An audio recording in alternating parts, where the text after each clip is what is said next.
Gaur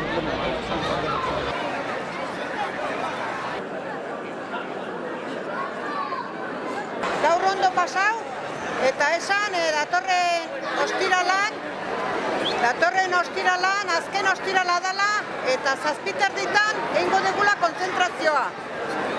Eta baita ere, datorren astelenean urteari armaira emateko hemen egongo garela. Eta ahaztu gabe, urtarrian 12an Bilbon manifestazio erraldoi bat nahi dugula egin, eta egin behar dugula.